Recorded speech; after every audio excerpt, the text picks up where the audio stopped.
Alright, welcome back. I'm Jack is Bad at Games, and we are continuing on with a closer look at Kingdoms and Castles. Great game I found a couple years ago on Steam.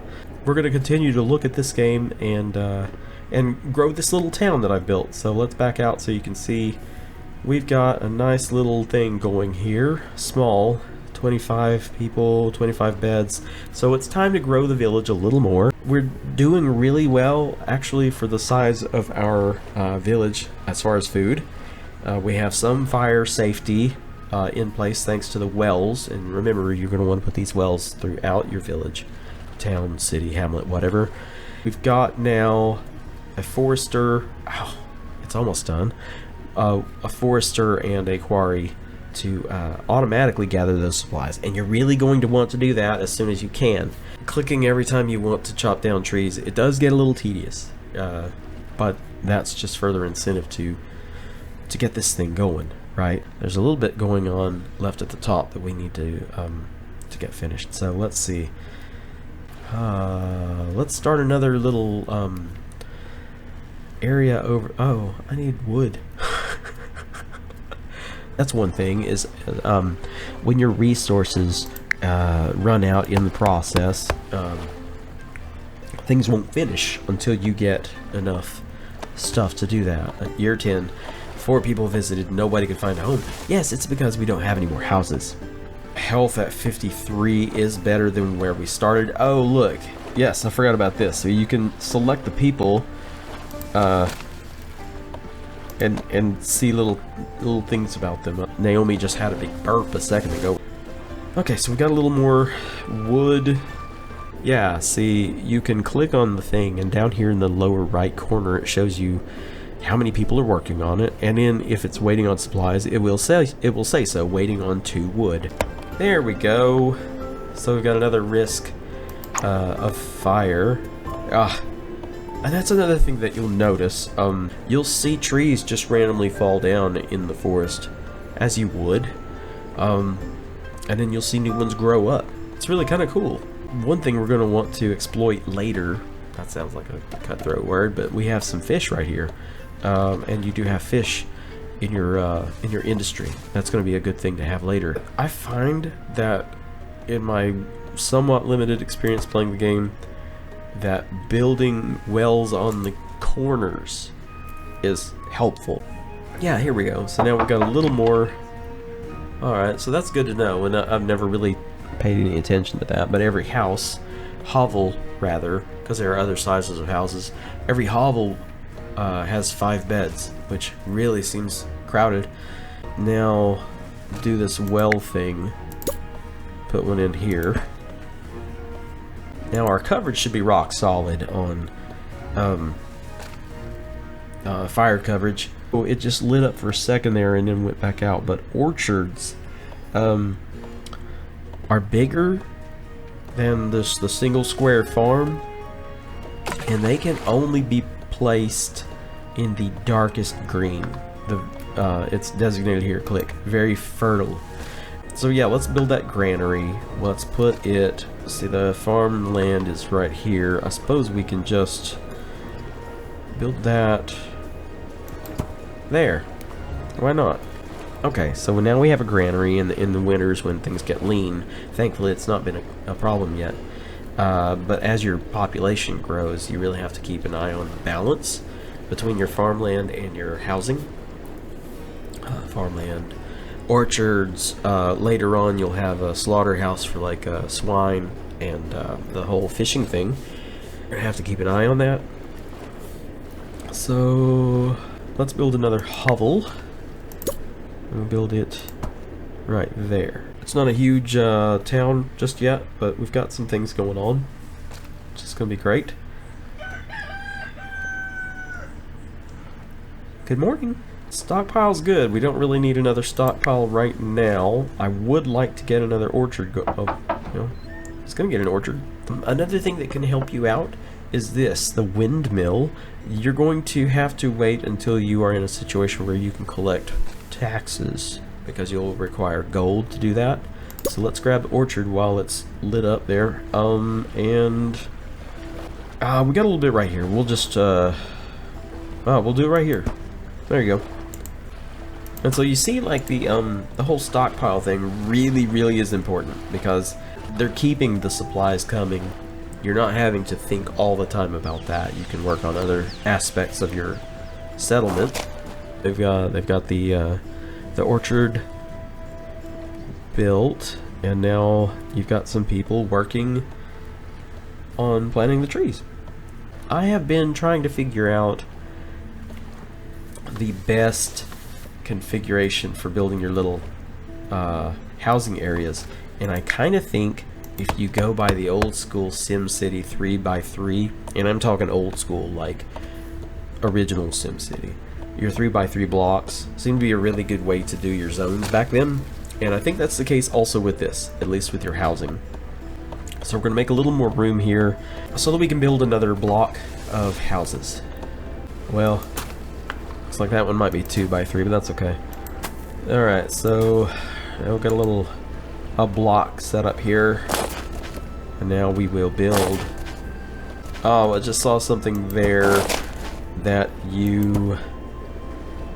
some games I get a lot of use out of it, and some games I don't. Well, we'll look at it in a second. Alright, so these are going to build. That's looking pretty good. Got plenty of supplies. Some rain. Ah, there we go. See, now it's amazing that we were standing here at this particular time. Alright, here they go with the water. There's a guy throwing a block of water. Oh, okay. Yeah, so they're shooting blocks of water at the fire, and thankfully we caught it in time. That is where your rebuild comes in handy, because lightning or dragon fire will cause things to get burned down, and you'll have to rebuild them from rubble. There's our little town. Oh, I bet we have enough stuff for it now. Yes, the town square. You can use it to keep your people happy. This is another useful thing. The tavern. It's going to give you a good boost for your happiness. This is where you can start taxing. And yeah, why don't we just go ahead and build that? So, alright, so we're going to start collecting taxes. That'll be good. Let's go with 5% for now. That's alright. That's not too bad. And you'll see that the happiness is already dropping. I really think that makes this an appropriate time to build the tavern. Yeah, and then so see the let's zoom out here. The happiness works on a radius, not unlike the fire thing. So let's build tavern. Kind of want to build it just in the middle of the action. So we'll put it right here. Just going to play the radius. We have plenty of supplies, although honestly we go through wood pretty fast. A lot of the stuff that we've been building is heavier on the wood. Later on you'll have, you know, like castle walls and stuff. You can build the wood castle walls, but I would almost suggest that you wait and build with stone. And let's look at that real fast. In the castle menu, you have a number of structures, and we've touched on this a couple times, but you have castle blocks. These are going to be your walls, and you can also use them to make towers. Towers are going to be really important once you start being visited by dragons and Vikings, because then you can also set, if you look over here, it's not lit up, but archer towers and ballista towers, these are going to be invaluable to you when you start being attacked by baddies, so to speak. So just remember that you can do the wood if you're really hard up, and just if you have a lot of wood supplies and you have a dire need for it, you know, I guess you could do it, but honestly I would just wait. So in the town, okay, we can now build a larger house. This is the cottage, and you're gonna want at this point we also have to talk about charcoal, because the cottage and then later on the manor, they're going to require that. So let's look over here and see industry. Yes, the charcoal maker. You're gonna have this for lots of reasons. Heating is going to be a factor. You're going to need it for smithing, which is later on once you start getting the iron.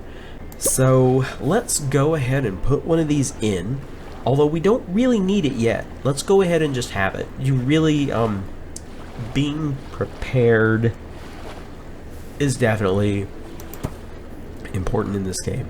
However, that said, you could probably go overboard with your preparedness and sort of shoot yourself in the foot by building things that you don't need yet. And that's going to come with just, you know, spending some time with the game. Honestly, I think your first town's going to be rough, you know, and you're probably going to reach a point in your first playthrough of this game where you don't succeed, you know, and that's, you know, that's just games for you. But yeah, so the charcoal is going to come in extremely handy later. As soon as we have enough wood, we'll build a cottage so that our charcoal maker is not going to waste. Here we go. Alright, so let's get that started. I also like with this game, and I think this is subtle, but I think it's actually a really good thing.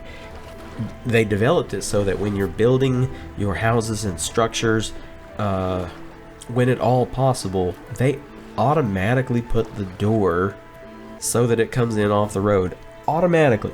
I mean, and you can tweak that a little bit if you want the door like on a corner here. If we want the door to be on the other side facing the other road, you can rotate it when you're putting down the building.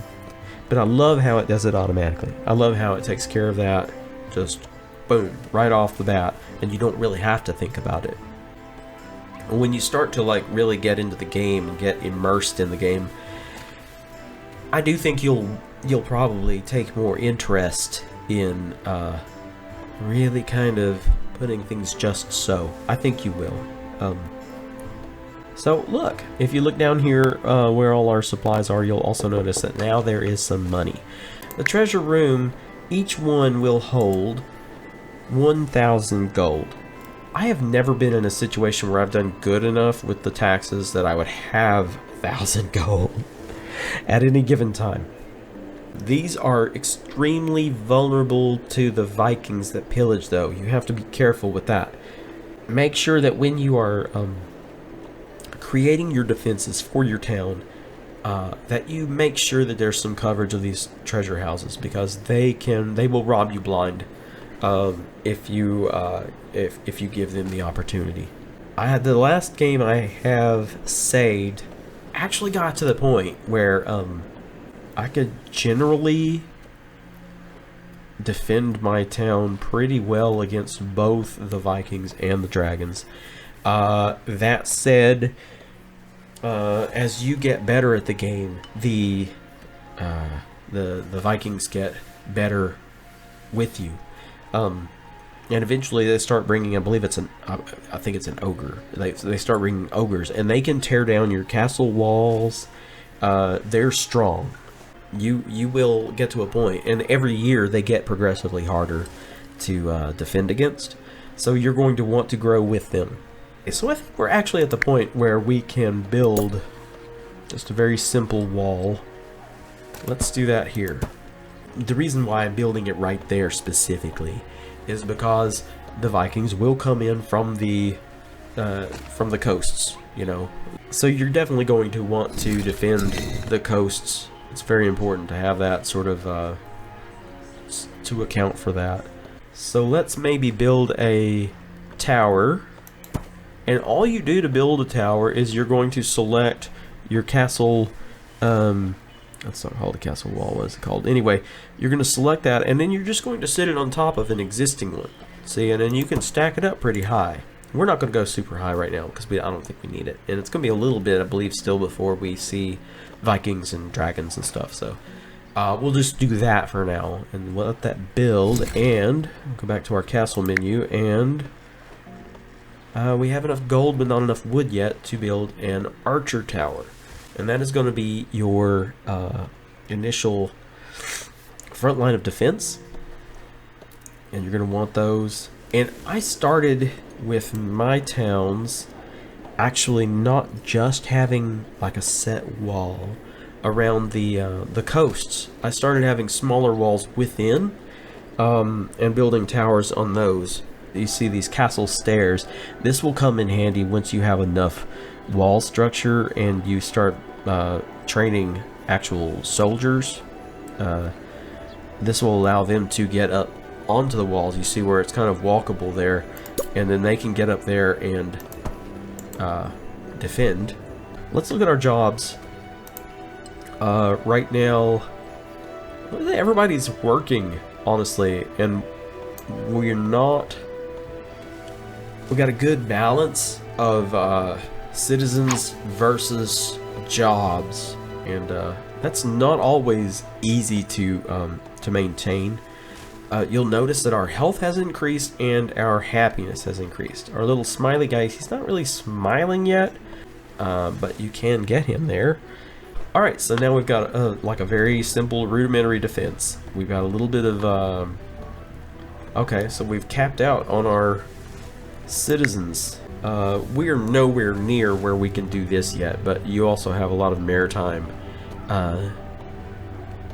options. Docks, and that's for like supplies coming in from other places, and merchants will actually show up and sell you things, and sometimes that comes in really handy, and then sometimes it'll just be case by case, honestly. I want to eventually, yeah, do the fishing huts and the fishmonger.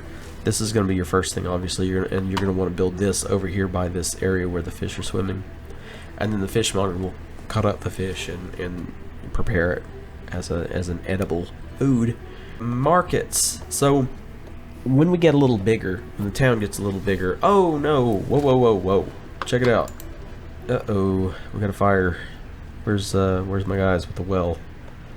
There we go. Oh, 2. And the fire will spread. That's another thing that's important to note. So really make sure you have the ability to... Oh, it's... Okay, no, that's good. Make sure you have the ability to get to these houses quickly. That's why I was saying that. Because that fire will spread, and then your people will be without a home. And they don't like that. Oh, gosh. I guess we're not going to leave yet, because the dragon is now attacking. So let's... okay, here we go. That's what I was thinking about. The dragon sighted, so... If you click an arrow, or actually, it's just right there. Let's see. Do we have people like... Yeah, so as you'll notice, the archers are doing their thing, and he's going to randomly shoot fire in your village and set things on fire. That's kind of par for the course. Whoa. Is he gone yet? No? Well? Okay, no, he's coming back around. Come on.